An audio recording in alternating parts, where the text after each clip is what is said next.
अनिल जैन जी ने अभी कहा कि मेरे परिवार के लोग ग्वाला थे और उन्होंने कहा कि पैदा होने पर ही मेरा फ्यूचर तय हो जाता था। मैं उस बात को थोड़ा आगे बढ़ाना चाहता हूं। पैदा होने से पहले आपका फ्यूचर तय हो जाता था। आप पैदा ही नहीं हुए, आपकी कैपेबिलिटी भी नहीं मालूम, आपका नाम भी नहीं मालूम, आपका फ्यूचर तय हो जाता था। और हिंदुस्तान के सारे लोगों को छोटे छोटे खांचों में डाल दिया जाता था। आप इस काम के लायक हो, आप इस काम के लायक हो, आप इस काम के लायक हो, ये आप कभी नहीं कर सकते हो, ये आप कभी नहीं बोल पाओगे।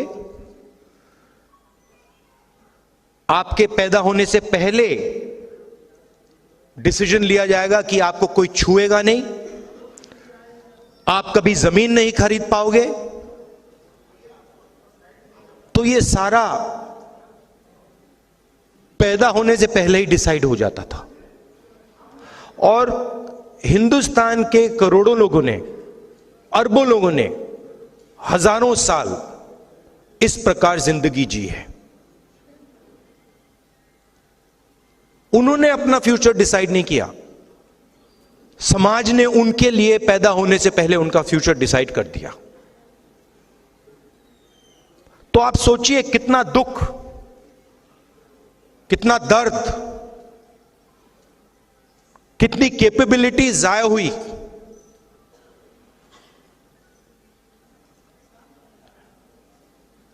और इस चीज को बदलने के लिए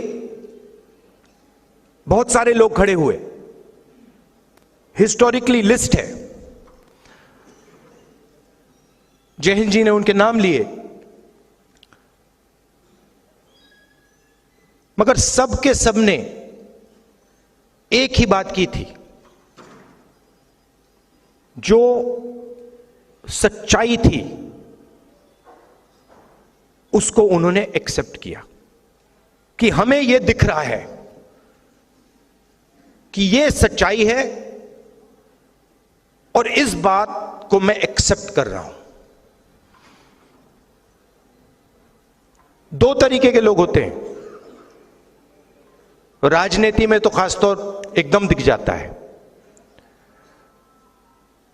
पूरी जिंदगी सत्ता के पीछे दौड़ते दौड़ते दौड़ते दौड़ते सच्चाई को कभी एक्सेप्ट नहीं करते, ना अपनी सच्चाई एक्सेप्ट करते हैं, ना अपनी सच्चाई एक्सेप्ट करते हैं, ना किसी और की सच्चाई एक्सेप्ट करते हैं। उनको सिर्फ एक चीज दिखती है कि किसी ना किसी तरह मेरे हाथों में इन्फ्लुएंस आ जाए, सत्ता आ जाए, बाकी सब छोड़ो। और दूसरे तरीके के लोग होते हैं जो कहते हैं यह सच्चाई है, इसको मैं एक्सेप्ट कर रहा हूं, चाहे मुझे अच्छा लगे या बुरा लगे, मगर मुझे जो दिख रहा है उस बात को मैं पूरी तरह एक्सेप्ट कर रहा हूं। और अलग अलग समाज में अलग अलग जगह से ये लोग आए। अंबेडकर जी, महात्मा गांधी जी, पेरियार, बसवना, बुद्धा, ये अलग अलग स्पेसेस से आए, मगर इन सब ने ये बात एक्सेप्ट की कि जो मैं देख रहा हूं ये सच है और मैं इसको छोड़ूंगा नहीं।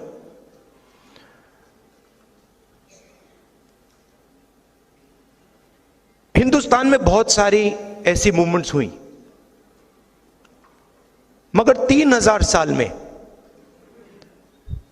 सबसे सक्सेसफुल मूवमेंट यह है। और इसमें आप कहते हो कि ये संविधान अंबेडकर जी ने दिया, और उसमें सच्चाई है। अंबेडकर जी ने दिया, गांधी जी ने दिया, मगर ये एक सोच है। ये अंबेडकर जी से पहले भी थी। इसमें बुद्धा भी हैं, इसमें बसवन्ना जी भी हैं, इसमें पेरियार हैं, इसमें गांधी हैं, और सिर्फ वो नहीं है, बहुत सारे ऐसे भी लोग हैं जिनके नाम किसी ने सुने भी नहीं। वो इसी चीज के लिए लड़े थे। किसान थे, मजदूर थे, नाई थे, बढ़ई थे, इसके लिए लड़े। उनका नाम आज हम नहीं जानते,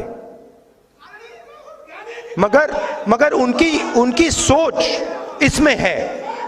तो जो भी, मेरा कहना है, जो भी हिंदुस्तान में अन्याय की सच्चाई को एक्सेप्ट करता है, उसकी सोच इसमें है। और इसने करोड़ों लोगों के लिए दरवाजे खोले हैं। और मैं यह भी कहना चाहता हूं कि जो हमारी एक्सपेक्टेशन थी, जो फाउंडिंग फादर्स की एक्सपेक्टेशन थी, जो महात्मा गांधी की एक्सपेक्टेशन थी, जवाहरलाल नेहरू की एक्सपेक्टेशन थी, अंबेडकर जी की एक्सपेक्टेशन थी, उससे कम लोगों को इस किताब का फायदा हुआ है। तो सक्सेस है, मगर फेलियर भी है। ओवरआर्चिंग सक्सेस नहीं है। सिंपल सी बात है। इसको लोग कहते हैं कि ये राइट्स का डॉक्यूमेंट है, अधिकार का डॉक्यूमेंट है, इससे हमें लोकतांत्रिक अधिकार मिलता है। सही, मगर ये ट्रांसफर ऑफ पावर का भी डॉक्यूमेंट है। ये ट्रांसफर ऑफ एसेट्स का भी डॉक्यूमेंट है। ये ट्रांसफर ऑफ वेल्थ का भी एक डॉक्यूमेंट है। ये ट्रांसफर ऑफ स्किल्स का भी डॉक्यूमेंट है। अब अगर हम हिंदुस्तान को आज देखें, और मैं 15, 20, 30, 40, 50 साल पहले की बात नहीं कर रहा हूं, मैं आज की बात कर रहा हूं। और अगर आज हम अपने देश को देखें, 95% लोग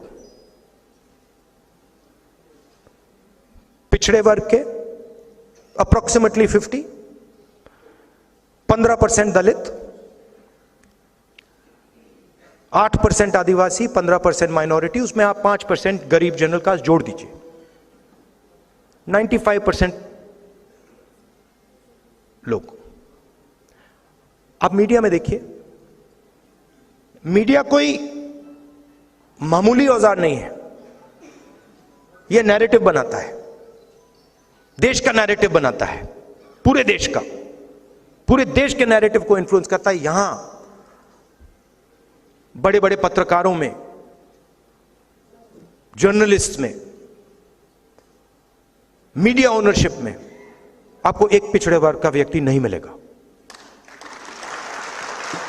अब बात अच्छी लगे ना लगे, यह रियलिटी है, यह सच्चाई है।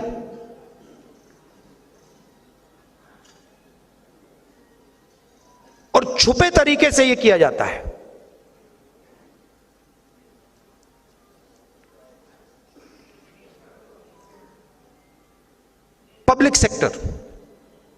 पब्लिक सेक्टर में 90% के लिए रास्ते खुलते थे। ज्यादा नहीं खुलते थे, मगर खुलते थे।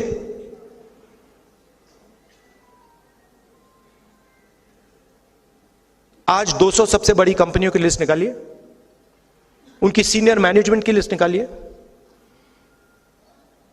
उनकी जो बड़े बड़े सैलरी, करोड़ों रुपए वाली सैलरी वाले लोग हैं, उनकी लिस्ट निकालिए, दिखा दीजिए कौन सा पिछड़ा है वहां पे, कौन सा दलित है, कौन सा आदिवासी है, कौन सा गरीब जनरल कास्ट का है, दिखा दीजिए।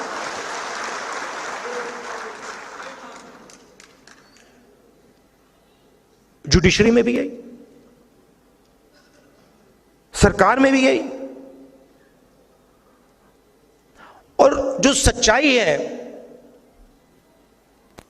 वो छुपा दी जाती है। अग्निवीर स्कीम, अग्निवीर स्कीम में नुकसान किसका हुआ है, आपने कभी सोचा? सिंपल, SC, ST, OBC, गरीब जनरल कास्ट।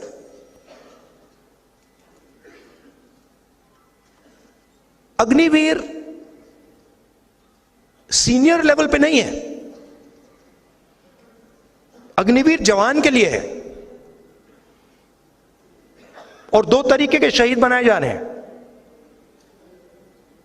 तो जहां भी देखो 90% तो है ही नहीं। अब मैं सिर्फ एक बात कह रहा हूं कि सब कुछ छोड़ दीजिए,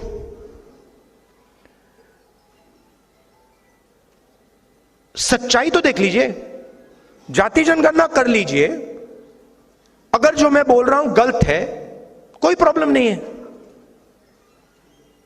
मगर यह तो पता लगाइए कि इस देश में पिछड़े वर्ग के कितने लोग हैं, दलित कितने हैं, आदिवासी कितने हैं, यह तो पता लगाइए। कौन सी संस्थाओं में है, कहां हैं, कोर्ट्स में कितने हैं, और रिएक्शन आता है कि नहीं होना चाहिए। इससे क्या होगा?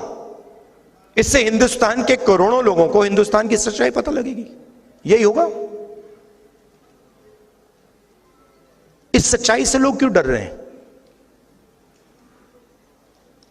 देखिए, अगर हिंदुस्तान को मजबूत बनाना है, जो मोदी जी सुपर पावर की बात करते हैं, तो 90% आबादी के बिना तो हो ही नहीं सकता ना। कैसे होगा? आप ये कह दो कि भैया ब्यूरोक्रेसी में 90% नहीं आएंगे, मीडिया में 90% नहीं आएंगे, स्पोर्ट्स में 90% नहीं आएंगे, ब्यूटी पैजेंट्स में 90% नहीं आएंगे, तो कौन सा सुपर पावर बनने वाला है? मतलब आप अपनी 10% आबादी का सुपर पावर बनाओगे क्या? मतलब कौन सी दुनिया में हो आप? सुपर पावर तो 90% है।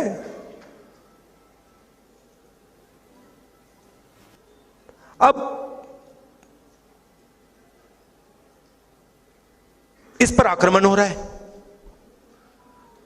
मोदी जी कहते हैं मैं कॉन्स्टिट्यूशन को रद्द नहीं करना चाहता हूं। ठीक है, जब आप CBI और ED को राजनीति और लोकतंत्र पर, जब आप CBI और ED को लेकर राजनीति और लोकतंत्र पर आक्रमण करते हो तो आप कॉन्स्टिट्यूशन पे आक्रमण कर रहे हो। जब आप सारे के सारे इंस्टीट्यूशंस में RSS के लोग भर रहे हो तो आप कॉन्स्टिट्यूशन पे आक्रमण कर रहे हो। जब आप बिना किसी से पूछे नोटबंदी करते हो और हिंदुस्तान के करोड़ों पिछड़े वर्ग के लोगों को, दलितों के, आदिवासियों की जिंदगी खत्म करते हो, तो आप कॉन्स्टिट्यूशन पर आक्रमण कर रहे हो।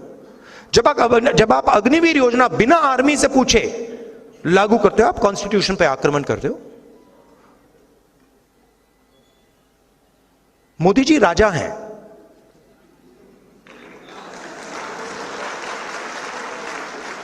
मैं सच बोल रहा हूं। मोदी जी प्राइम मिनिस्टर नहीं है, मोदी जी राजा हैं। उनको कुछ लेना देना नहीं, कैबिनेट से कुछ लेना देना नहीं, पार्लियामेंट से कुछ लेना देना नहीं, कॉन्स्टिट्यूशन से कुछ लेना देना नहीं। 21वीं सदी के वो राजा हैं और और उनके जो फाइनेंसियर्स हैं पीछे, जो 2-3 फाइनेंसियर्स हैं, वो राजा का पूरा टेम्पो वाले,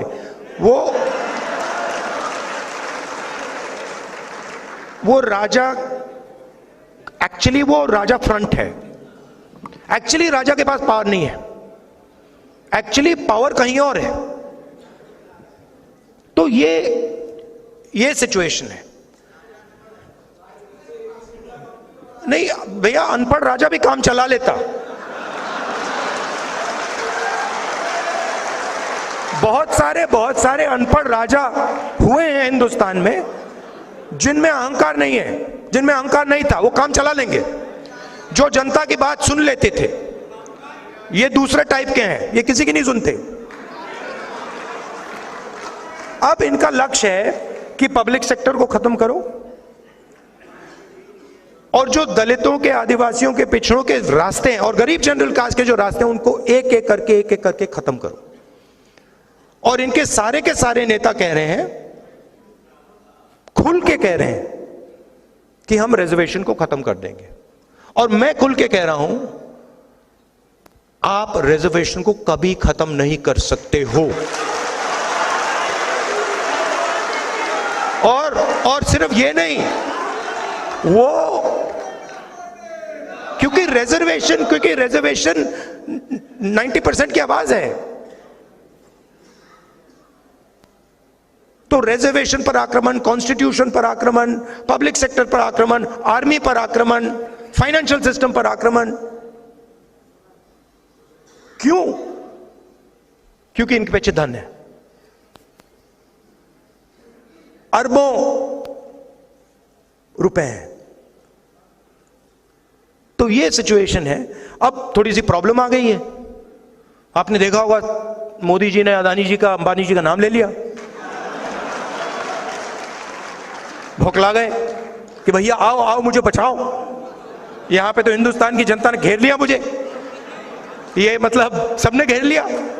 ये तो आरक्षण की बात कर रहे हैं, ये तो कॉन्स्टिट्यूशन की बात कर रहे हैं। अदानी जी, अंबानी जी बचाओ मुझे।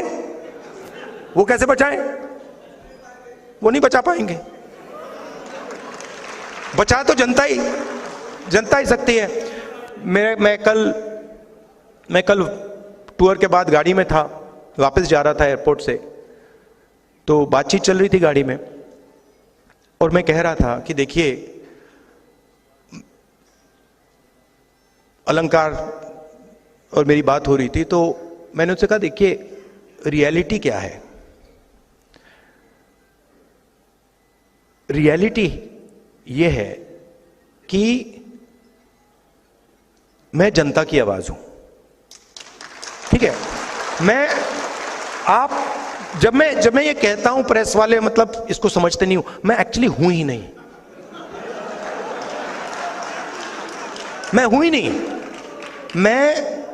मैं भारत जोड़ो यात्रा में ये बात समझ गया कि मैं जनता की आवाज हूं, जनता का दर्द हूं, जनता का दुख हूं, और कुछ नहीं है। और मुझे और किसी चीज में इंटरेस्ट भी नहीं है। तो अब सवाल उठता है, आगे क्या करना है?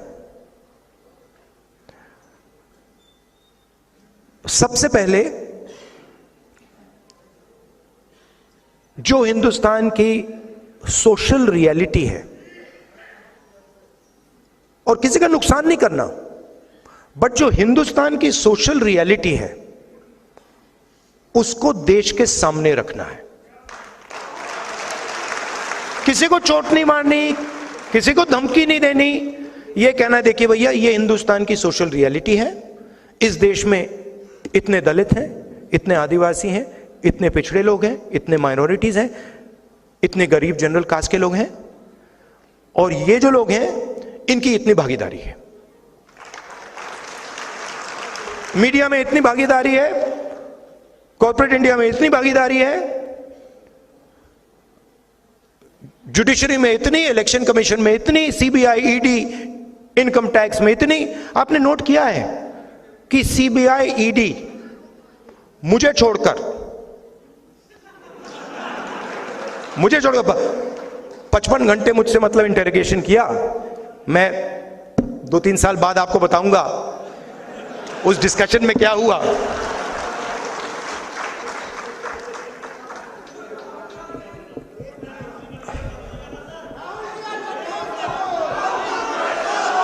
मैं बताऊं आपको क्या हुआ, बताऊं?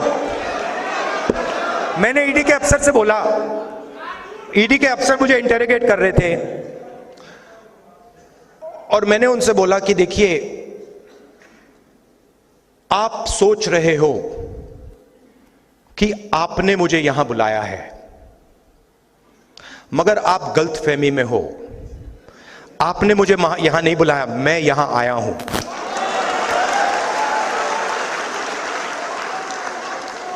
और आप जानते हो मैं यहां क्यों आया हूं? कहते हैं नहीं, मैं यहां इसलिए आया हूं क्योंकि मैं देखना चाहता हूं हिंदुस्तान के लोकतंत्र की हत्या कौन लोग कर रहे हैं।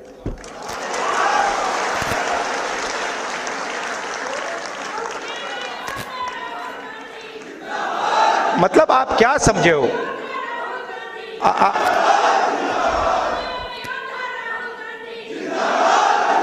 मैं वहां पे इंटेरोगेशन हो रहा था, वहां पे एक सेल पड़ा हुआ था, वो लॉकअप होता है, वो इंटेरोगेट कर रहा है मुझे। मैं सोच रहा हूं यार, मेरे परदादा 12 साल ऐसे सेल में बैठे थे, कम से कम 10 साल तो मुझे भी जाना चाहिए। आप मुझे कोई भी सेल दे दो, कोई फर्क नहीं पड़ता। तो मेरा कहना है कि हिंदुस्तान की जनता के सामने हिंदुस्तान की रियलिटी डालनी है। और मैं बिलीव करता हूं, चाहे वो किसी भी जात का व्यक्ति हो, अगर हमने रियलिटी सामने रख दी ऐसे, हिंदुस्तान की राजनीति बिल्कुल बदल जाएगी।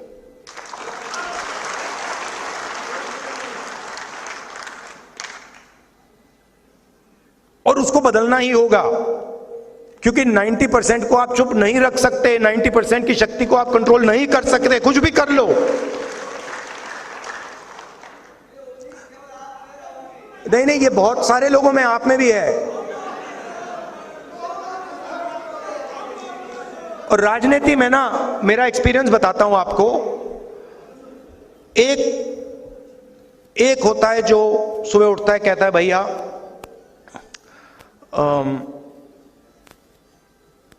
सत्ता कैसे मिलेगी, सत्ता कैसे मिलेगी, 24 घंटा वही उसकी थिंकिंग होती है। अब मेरी दूसरी प्रॉब्लम है, नहीं, मैं उसके बीच में पैदा हुआ।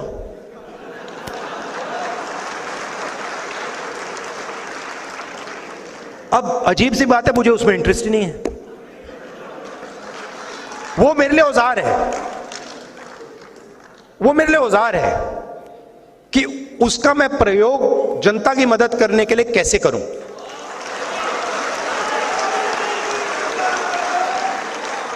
वो मेरे लिए मतलब ड्रग नहीं है, नशा नहीं है। मैंने अपनी दादी की लाश देखी है, पिता की लाश देखी है। तो एक पॉलिटिकल व्यक्ति के अंदर एक पॉलिटिकल क्रिस्टलाइजेशन होता है। बहुत सारे लोगों के अंदर पॉलिटिकल क्रिस्टलाइजेशन कभी होता ही नहीं।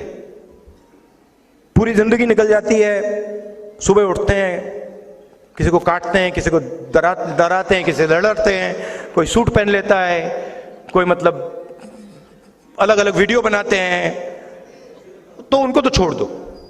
मगर फिर ऐसे भी लोग होते हैं जो कहते हैं कि भाई अब हमारे पास 15-20 साल हैं, 30 साल हैं, अब कुछ अच्छा किया जाए, कुछ दम का किया जाए। तो पॉलिटिकल क्रिस्टलाइजेशन हो जाता है। एक बार पॉलिटिकल क्रिस्टलाइजेशन हो जाता है तो फिर क्लैरिटी आ जाती है कि मुझे ये करना है और कुछ नहीं करना। और मेरे माइंड में ये क्लैरिटी आ गई है कि इस देश में 90% लोगों को भागीदारी दिलवानी है, और 90% लोगों के लिए एक के बाद एक, एक के बाद एक, एक के बाद एक दरवाजे खोलने हैं। मीडिया में, कॉर्पोरेट इंडिया में, जुडिशरी में, सब जगह। ऐसा इंडिया, ऐसा हिंदुस्तान हम चाहते हैं, सब चाहते हैं। तो ये करने में बड़ा मजा आ रहा है मुझे। 4000 किलोमीटर चल गया, पता भी नहीं लगा मुझे ये हुआ क्या। हाँ, अब बड़ी इंटरेस्टिंग बात है, मैं आपको बताऊं, बड़ी इंटरेस्टिंग बात है। पॉलिटिकल क्रिस्टलाइजेशन से क्या होता है, या पॉलिटिकल जब क्लैरिटी आ जाती है होता क्या है। मैं 2004 से राजनीति में हूं, ठीक है। 2 साल पहले मैंने भारत जोड़ो यात्रा की, 4000 किलोमीटर चला, और मेरा जो सुनने और देखने का तरीका था वो बदल गया।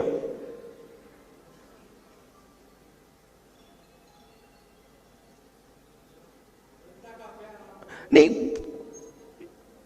क्या करने लगा मैं, जैसे आप मेरे पास आए तो नॉर्मली जब व्यक्ति बात करता है तो वो सोचता है कि ठीक है मैं यहां हूं, मैं सुन रहा हूं। मैं क्या करने लगा, मैं आपकी पोजीशन लेने लगा। बात समझे? मैं अपने आप को छोड़ के आपके अंदर घुस के, ये आया मेरे पास, ये क्या देख रहा है, ये क्या बोल रहा है, ये क्या कहना चाह रहा है, तो वो चेंज आ गई। और बिल्कुल जो लोग बोल रहे थे उसका मतलब ही बदल गया। मतलब पहले क्या होता था, किसान आता था, बड़ी मुश्किल है, पैसा नहीं मिल रहा, भाई बीमार है, और मैं सुनता था। अब उसके बाद अब मैं क्या करता हूं, हाथ पकड़ लेता हूं, बस हाथ पकड़ लेता हूं और टाइट पकड़ लेता हूं और कहता हूं घबराओ मत, कुछ नहीं होगा। तो टोटल चेंज आ जाता है, कनेक्शन बन जाता है।